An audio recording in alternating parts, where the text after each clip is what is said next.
하나님께서 우리에게 주시는 말씀은 누가복음 24장 13절에서 35절의 말씀입니다. 제가 보는 성경으로 신약 140쪽입니다.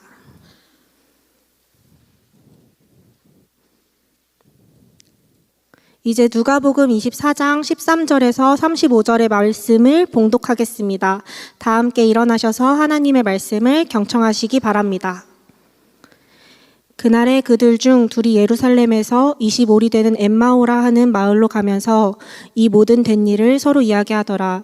그들이 서로 이야기하며 문의할 때 예수께서 가까이 이르러 그들과 동행하시나 그들의 눈이 가리워져서 그인 줄 알아보지 못하거늘 예수께서 이르시되 너희가 길 가면서 서로 주고받고 하는 이야기가 무엇이냐 하시니 두 사람이 슬픈 빛을 띠고 머물러 서더라. 그 한 사람인 글로바라 하는 자가 대답하여 이르되 당신이 예루살렘에 체류하면서도 요즘 거기서 된 일을 혼자만 알지 못하느냐. 이르시되 무슨 일이냐. 이르되 나사렛 예수의 일이니 그는 하나님과 모든 백성 앞에서 말과 일에 능하신 선지자이거늘 우리 대제사장들과 관리들이 사형 판결에 넘겨주어 십자가에 못 박았느니라. 우리는 이 사람이 이스라엘을 속량할 자라고 바랐노라. 이뿐 아니라 이 일이 일어난 지가 사흘째요.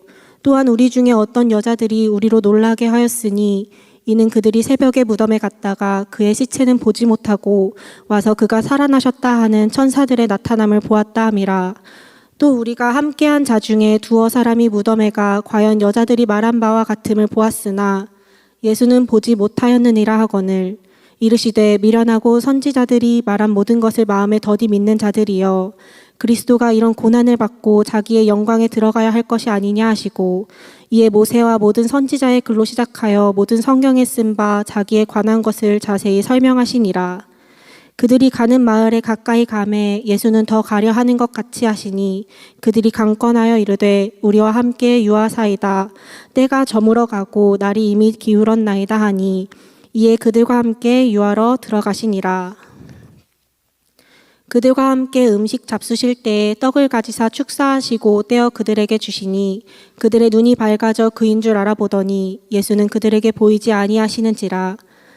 그들이 서로 말하되 길에서 우리에게 말씀하시고 우리에게 성경을 풀어주실 때에 우리 속에서 마음이 뜨겁지 아니하더냐 하고 곧 그때에 일어나 예루살렘에 돌아가 보니 11 제자 및 그들과 함께한 자들이 모여 있어 말하기를 주께서 과연 살아나시고 시몬에게 보이셨다 하는지라. 두 사람도 길에서 된 일과 예수께서 떡을 떼심으로 자기들에게 알려주신 것을 말하더라. 아멘. 네, 오늘은 부활절입니다. 부활절 성경 본문이 너무 길어서 이걸 다 할까 말까 엄청 고민했습니다. 제 기억으로 한번 이 성경 봉독이 너무 길어가지고 한번 한숨 쉰 적이 있기 때문에 우리 청년들 중에 한 명이 한숨 쉰 적이 있기 때문에 한 10절 정도가 적당하다고 생각하지만 오늘은 특별히 처음부터 끝까지 내용을 여러분들이 함께 보셔야 오늘은 원래 나와 있던 셀 모임에 이제 공과를 가던 대로 가지 않고 부활절 본문으로 바꿨기 때문에 여러분의 이해를 돕기 위해서 본문을 다 읽었다라는 거 감안하시기 바랍니다. 오늘 본문 누가복음 24장 13절부터의 말씀은 부활절 아침 예루살렘을 떠나 엠마오로 가는 두 제자의 모습을 그리고 있습니다. 예루살렘에서 약 11km 떨어진 엠마오, 그 결코 짧지 않은 거리입니다. 그런데 그 발걸음은 가볍지 않습니다. 낙심한 사람의 발걸음이 그러하듯이 이 두 제자의 발걸음은 무겁고 둔하게 이어졌습니다. 이 제자들은 방금 전까지 함께했던 예수님이 십자가에서 처참하게 죽으셨다는 사실 앞에서 충격을 받았습니다. 그들의 말 속에는 이런 절망이 담겨 있었습니다.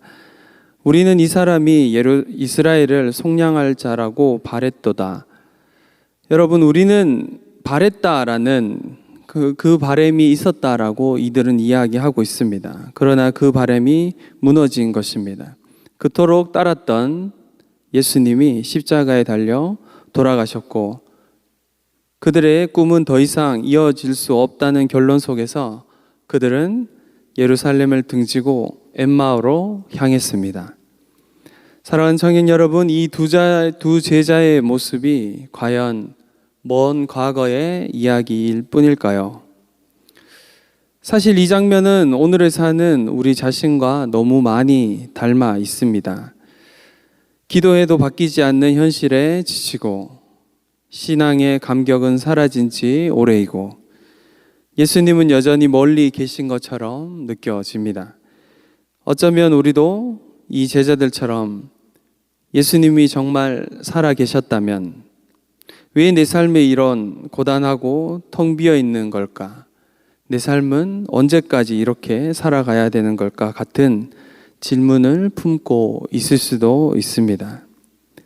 누군가는 예배를 드리지만 마음에 다른 생각과 근심이 가득하고 누군가는 섬김의 자리를 감당하고 있으면서도 내면 깊은 곳에서는 믿음에 대한 회의와 실망이 자리 잡을 수도 있습니다. 실제로 청년 실업률은 점점 더 높아져 가고 많은 청년들이 안정된 직장, 일자리를 찾기가 어려워지는 현실입니다. 미래에 대한 불안감과 좌절감이 밀려옵니다.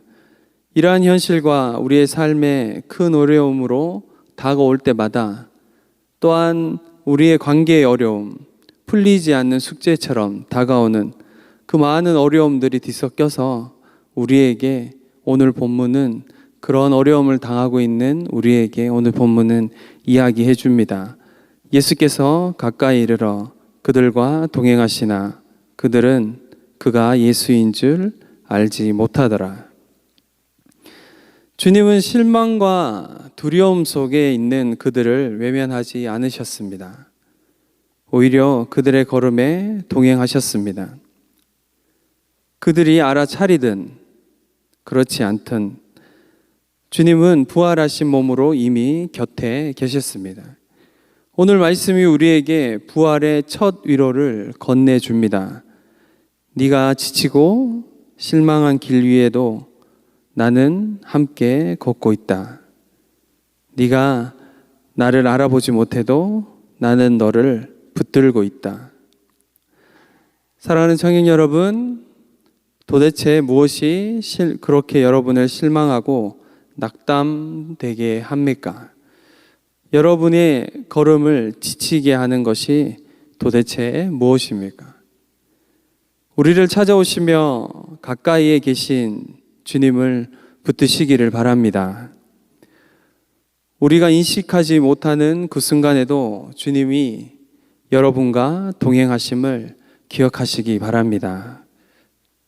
자, 이제 엠마오로 향하는 이 제자들 옆에 우리도 함께 걸어봅시다. 그 상황을 좀 더 살펴보기 바랍니다.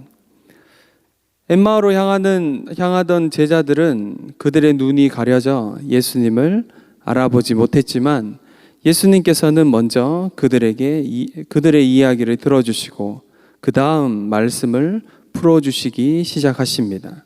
이에 모세와 모든 선지자들의 글로 시작하여 모든 성경에 쓴 바 자기에 관한 것을 자세히 설명하시니라. 여기서 우리가 주의 깊게 주목해야 할 진리는 부활하신 예수님께서 자신의 존재를 먼저 감각적인 체험이나 외적인 증거로 드러내시지 않았다는 사실입니다. 그분은 어떤 기적적인 표적이나 부활의 육체를 곧바로 보여주는 방식이 아니라 하나님의 말씀을 통해 성경에 기록된 예언과 계시를 풀어주심으로 자신을 계시하고 계십니다. 예수님께서는 두 제자의 혼란과 절망이 단지 상황이 잘못 흘러갔기 때문이 아니라 하나님의 말씀을 제대로 알지 못했기 때문임을 아셨기 때문입니다. 그래서 주님은 그들에게 말씀을 풀어주시며 십자가의 고난과 부활조차도 하나님의 철저한 계획과 약속 속에 이루어진 것임을 가르쳐 주시고 계십니다. 이 장면은 우리에게 분명히 말해줍니다. 믿음은 기적을 체험함으로 생겨나는 것이 아니라 말씀을 제대로 이해할 때 회복된다는 것, 그리고 하나님께서 자신을 가장 분명하게 드러내시는 방식은 언제나 말씀이라는 것입니다. 오늘의 청년들도 복음을 새롭게 들을 필요가 있습니다. 어쩌면 오늘의 많은 청년들도 복음을 문화나 전통 또는 교회의 생활 방식 그냥 그 정도로만 알고 있을지 모릅니다. 어느 정도 아는 것이죠. 예수님을 그저 지식으로만 아는 것입니다. 그러나 예수님의 복음은 그렇게 얄팍하지 않습니다. 가볍지도 않습니다. 예수님의 죽으심과 사역, 그 복음은 우리를 위한 죽음이었고 우리를 위한 부활이었으며 지금도 우리와 함께 살아계신 주님의 이야기, 그것이 예수님의 복음입니다. 이 복음을 들을 때 제자들의 마음은 뜨거워졌습니다. 우리에게 말씀하실 때 우리 속에서 마음이 뜨겁지 아니하더냐. 그들은 말씀을 들을 때 그들의 마음 속에서 다시 생기가 찾아왔고 의미가 깨달아지기 시작했습니다. 말씀을 통해 눈은 아직은 멀어 있지만, 아직 눈은 열리지 않았지만, 예수님을 알아보지 못하고 있지만 마음이 먼저 깨어나서 뜨거워지기 시작했습니다. 여러분, C.S. 루이스를 아십니까? C.S. 루이스가 자신의 자서전에서 이렇게 기록하였습니다. 나는 하나님을 찾은 것이 아니라 하나님이 나를 쫓아오신 것이다. 무신론자였던 C.S. 루이스는 동료인 톨킨과의 대화, 성경 읽기, 고뇌와 의심의 시간, 그 끝에서 마지 못해서 C.S. 루이스는 무릎을 꿇었습니다. 그는 또 이렇게 그 자서전에 썼습니다. 나는 기독교 신자가 되기로 결심한 것이 아니라 밤에 밀려오는 물결에 휩쓸려 간 듯 가장 마지 못해 끌려 들어간 회심자였다. 여러분, 이게 무슨 말인지 아시겠습니까? C.S. 루이스는 자신의 삶에 스며져 오는, 쉬지 않고 밀려오는 물결처럼 자신의 힘으로 어떻게 감당하지 못할 정도의 은혜가 자신의 삶을 휘감아 가기 시작했다는 뜻입니다. 하나님의 은혜가, 하나님의 말씀이, 하나님에 대한 생각이 깊어지면 깊어질수록 그 은혜가 그의 삶에 임하기 시작했고 그의 삶이 변하기 시작했습니다. 부인하고 싶었던 예수님이 너무 확실해져서 부인할 수 없게 된 것입니다. 제자들의 마음이 뜨거워진 것처럼 C.S. 루이스의 마음이 뜨거워지기 시작한 것입니다. 사랑하는 여러분, 혹시 우리의 마음은 지금 식지 않았습니까? 예배는 드려도 감격이 없고, 말씀을 읽어도 방향이 보이지 않고, 기도에도 응답이 느껴지지 않는, 그러나 주님은 지금도 말씀으로 다가오십니다. 그리고 우리의 다친 마음을 다시 뜨겁게 하십니다. 여러분, 말씀은 단지 지식이 아니라 살아계신 주님이 우리 안에 찾아오시는 통로입니다. 부활하신 주님은 지금 이 자리에서도 여러분의 마음 가운데 복음을 다시 들려주시기를 원하십니다. 여러분이 그 말씀을 듣고자 하신다면, 예수 그리스도의 복음을 다시 한번 그 복음 앞에 삶을 두기로 결정하신다면 주님은 기꺼이 여러분에게 말씀하시기 시작하실 겁니다. 말씀이 풀어질 때 제자들의 마음은 뜨거워졌습니다. 그러나 그것만으로는 아직 충분하지 않습니다. 그들의 눈은 여전히 열리지 않았습니다. 여러분, 언제 제자들의 눈이 열리게 됩니까? 예수님께서 그들과 함께 식탁에 앉아 떡을 떼실 때 가까이 계셔도 그토록 알아보지 못했던 주님을 마침내 제자들은 알아볼 수 있게 되었습니다. 그들과 함께 음식 잡수실 때에 떡을 가지사 축사하시고 떼어 그들에게 주시니 그들의 눈이 밝아져 그인 줄 알아보더니. 여기서 우리는 복음의 놀라운 깊이와 마주하게 됩니다. 말씀이 마음을 깨우고 떡을 떼는 친밀한 자리에서 인격적 만남이 완성됩니다. 떡을 떼는 그 자리입니다. 바로 그 자리에서 개인적이고 친밀한 그 자리를 통해서 주님은 우리를 인격적으로 자신을 드러내시고 우리를 만나십니다. 말씀이 마음과 머리로만 깨우치고 그냥 뜨거워지기만 하는 것, 그것을 넘어서서 떡을 떼는 자리는 인격과 인격이 마주하는 자리입니다. 사랑하는 여러분, 예수님은 단지 이론과 교리를 전하시는 분이 아닙니다. 그분은 식탁의 자리, 일상의 자리, 깊은 교제의 자리에서 자신을 드러내시는 인격적인 하나님이십니다. 이제 여러분도 예수님이 앉으신 그 식탁에 앉아 보십시오. 떡을 떼시는 예수님의 손짓, 기도하시는 그분의 목소리, 떡을 건네시는 따스한 눈빛 속에서 제자들은 그토록 갈망하던 살아계신 예수님을 마침내 알아보게 됩니다.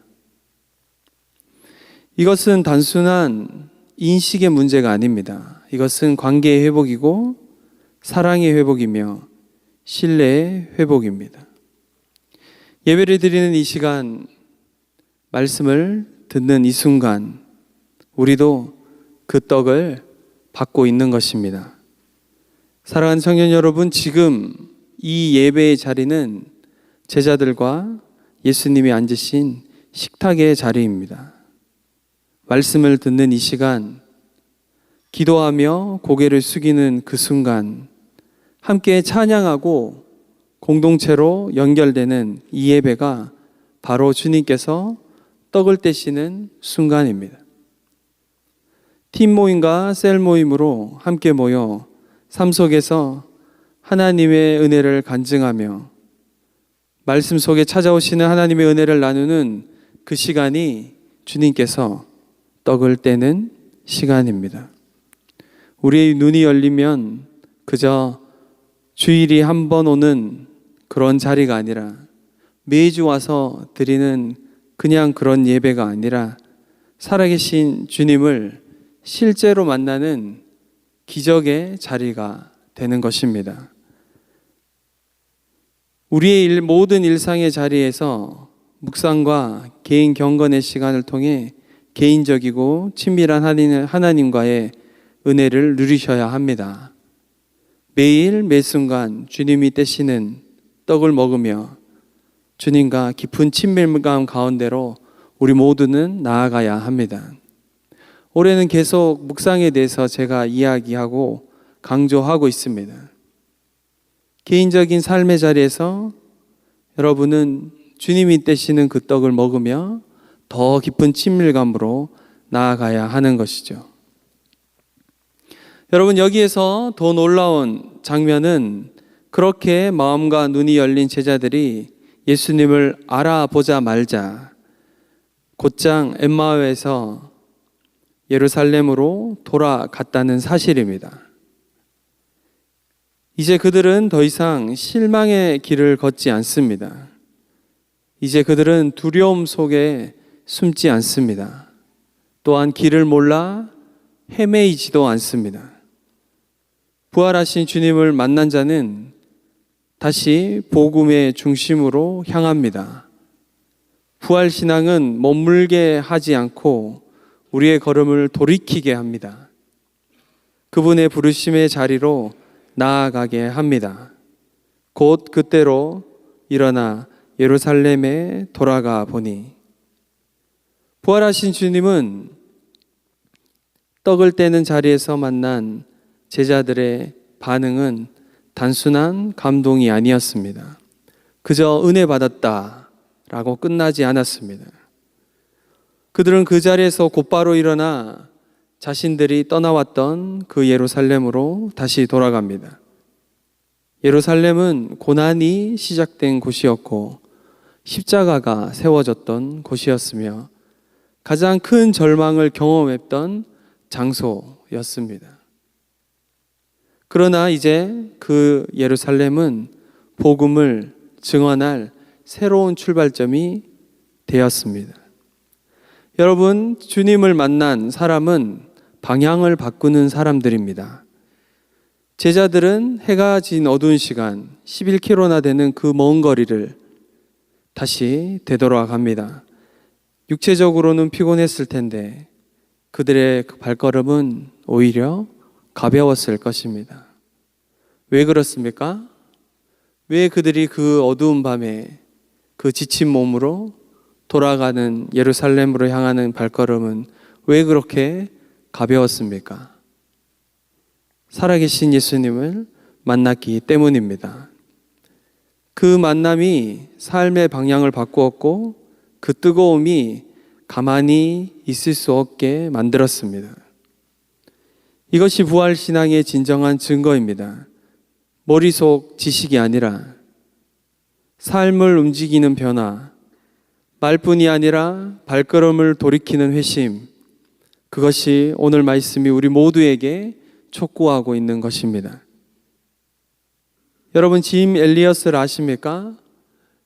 짐 엘리어스는 휘튼 칼리지 대학 시절에 아직 복음을 듣지 못한 사람들에게 복음을 전해야 한다는 강력한 소명을 받았습니다.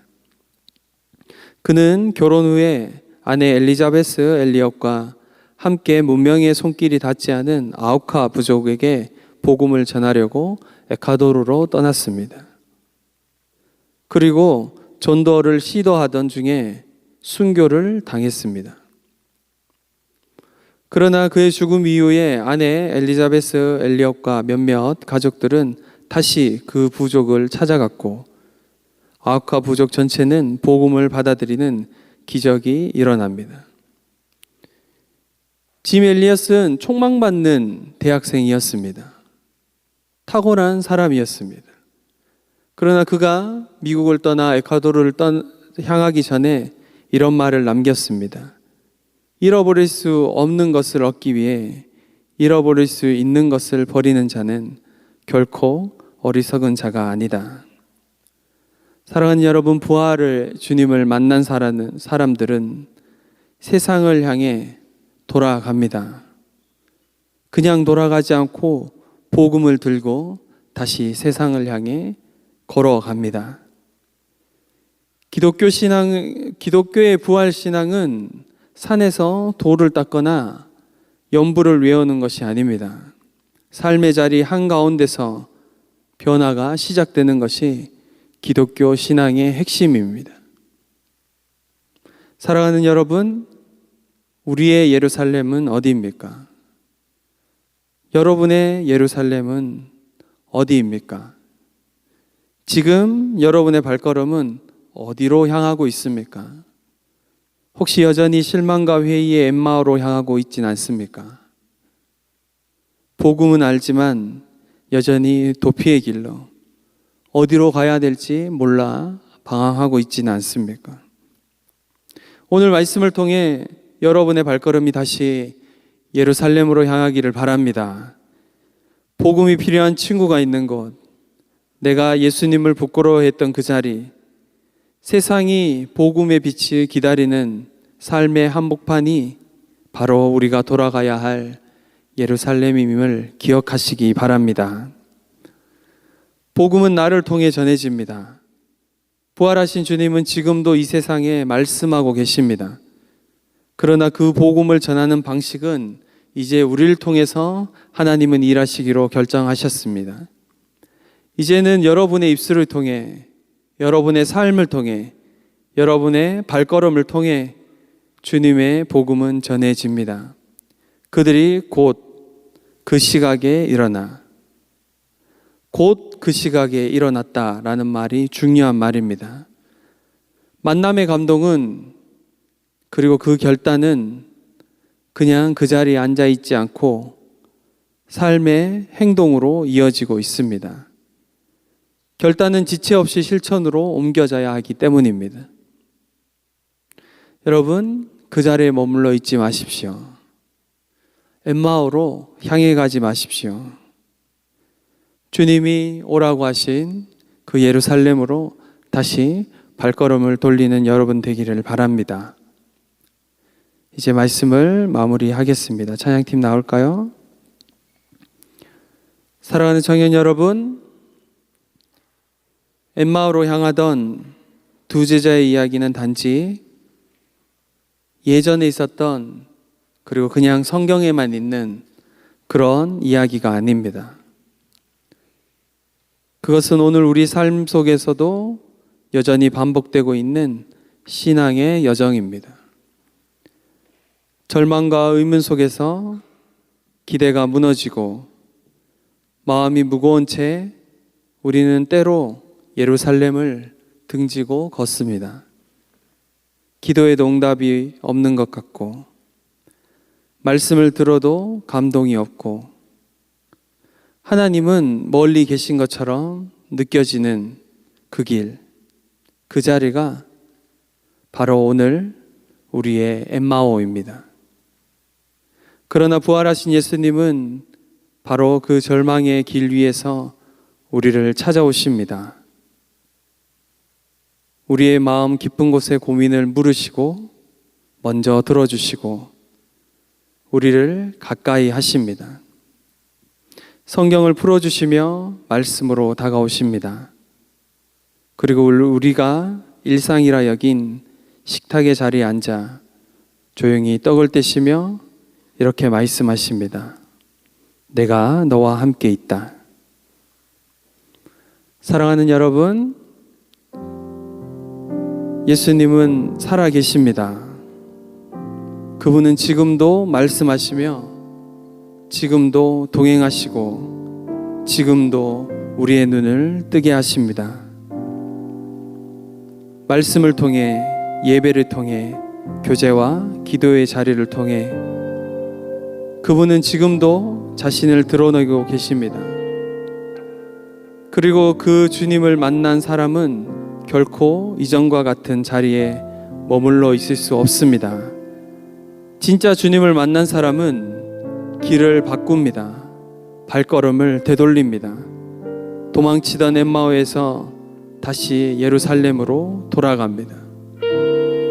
안전한 곳에서 불편한 곳으로, 익숙한 곳에서 부르심의 자리로 향합니다.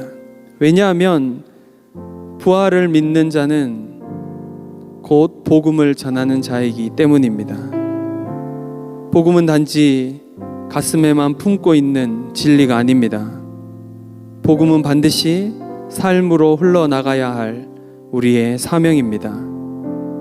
사랑하는 청년 여러분, 여러분은 어디로 가고 있습니까? 여전히 엠마오로 걷고 있지는 않습니까? 오늘 주님의 말씀 앞에서 우리의 마음이 뜨거워졌다면 이제는 그 뜨거움을 행동으로 옮기셔야 합니다. 오늘 주님의 임재 앞에서 우리의 눈이 열렸다면 이제 복음을 들고 세상 가운데로 향하는 발걸음이 되어야 합니다. 이 시대의 부활의 증인이 되시기를 바랍니다. 다시 예루살렘으로, 다시 복음의 자리로, 다시 주님의 사명 한가운데로, 지금이 바로 그 발걸음이 시작되는 시간입니다. 부활하신 주님이 함께 걸어가는 그 길 위에 그 발걸음으로 여러분을 초대합니다.